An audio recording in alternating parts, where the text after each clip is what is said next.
It's important to recognize that these planes are interdependent, which essentially means that each plane is dependent on the other planes below it. So the surface depends on the skeleton, which depends on the structure, which depends on the scope, which depends on the strategy. When choices made at any given point don't line up with the plane above or below, that's when bad things happen, okay? Deadlines get missed, project schedules fall off track, costs go up because the team, the project team, the development team, the design team, they're trying to force things together that don't really naturally fit. And even if they do manage to get it together, there's a really good chance that when the thing launches, the site or the app or whatever, people won't like it. So that means that decisions that are made on the strategy plane in particular have a ripple effect all the way up the chain. If you screw up on a strategy plane, you're going to be paying for it for the life of the project. The choices available to us on each plane are constrained by the decisions we make about issues on the plane below it. And I want to give you an example of that. If you're specifically dealing with, let's say, the structure and the skeleton planes, okay? On the structure plane, I have a number of decisions to make, okay? There are 5 possible things that I can do, 5 actions I can take, 5, ways I could represent something, let's say. When I make a choice, that affects the number of choices that I have on the skeleton plane. So whereas before I made a choice, I may have had 5 options, now I only have 3. Okay, that's just a simple way of saying that every decision you make enables some options and it disables other options. So you have to be aware throughout this process of what the trade-offs you're making are.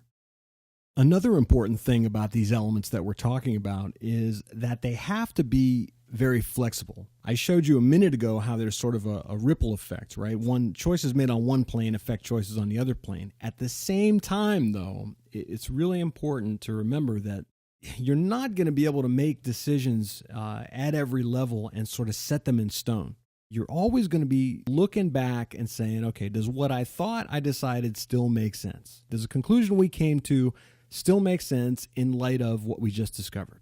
So if you make a decision on an upper plane, let's say you might get all the way to the surface level, and you may have a visual design opportunity that causes you to question a piece of functionality. Is there a better way we can do this?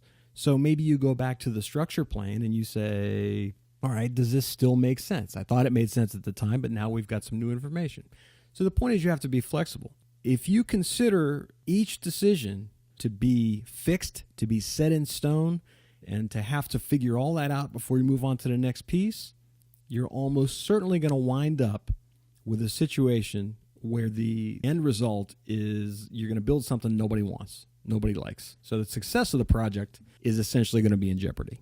If we force the work on each plane to be finished, to be set in stone, before we start thinking about anything else, you're almost guaranteed to wind up with something that's a very frustrating user experience. So instead of doing things in a vacuum, a much better approach is to have work on each plane finish while work on the next plane is in progress, right? So we can sort of see what affects what.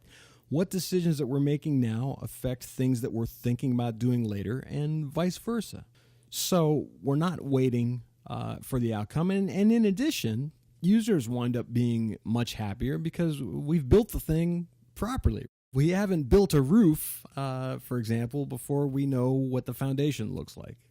And that essentially ensures that from the user's perspective, things sort of progress from simple to complex as they should, all right, because we've carefully thought about all the trade-offs in our decisions. On top of everything else, there are additional factors that we kind of need to talk about and consider. And the first part of that is things aren't always as clear-cut as the wonderfully precise way that I've just outlined them.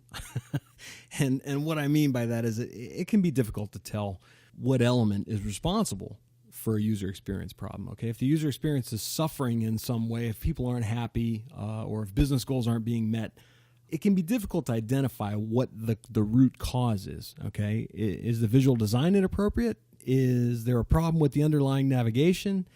Is a browser not interpreting our code correctly?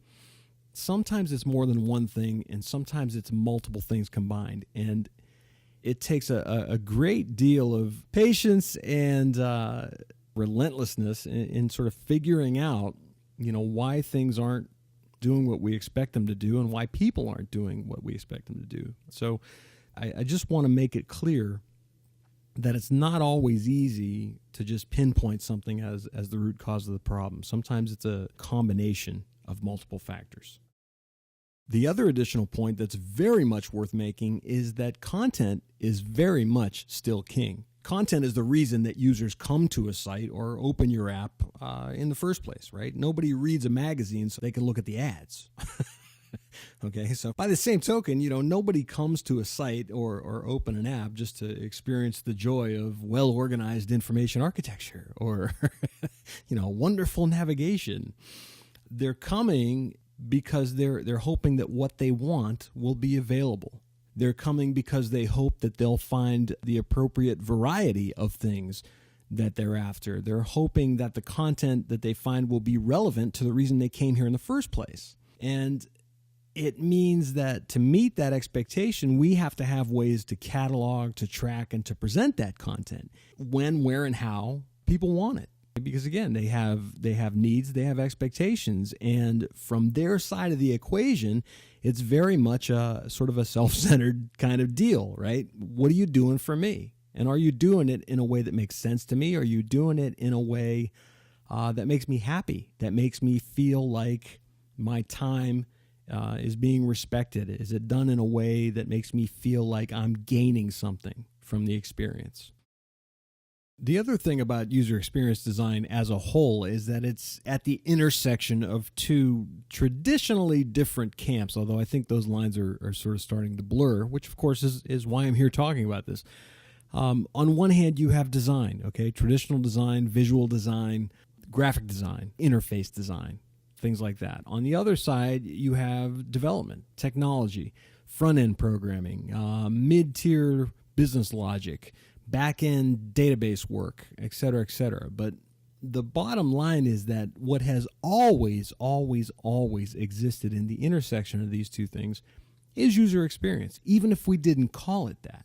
Because the sum total of all the efforts on either side determined whether something was positive or negative for both the creator and the user. So appropriate technology has always been a big part of user experience design, and that means that the right platform is critical in experience delivery, which is why, again, in the strategy part of what you're doing, you have to consider things that are traditionally thought of as being tacked on at the end of the process.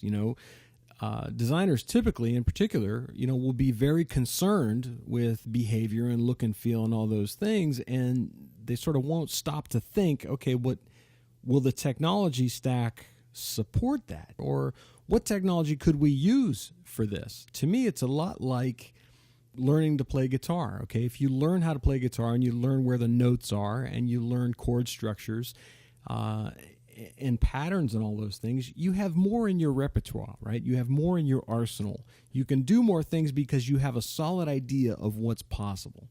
So technology in and of itself enables user experience design to extend itself across all these multiple operating systems, all these browsers, devices, form factors. And by form factor, I essentially mean screen size, because we've got this deluge of devices that all have different screen sizes and sort of different inherent user experiences that we have to contend with. All right, but technology is a huge part of that, so you have to start thinking about it at the strategy level. Technology cannot be seen as an add-on. It's not a nice to have. It needs to be inherent in how we design things. Can't hammer that enough. You got to start thinking about it from day one. Touchscreen interaction, for example, has pretty much changed the way that we deal with digital information. The idea that you could use your finger to click on something or to swipe and move through information or pinch to zoom or all those other things, that's very different, and you have to design something in a way that it can be used in those ways, right? So you have to think beyond point and click.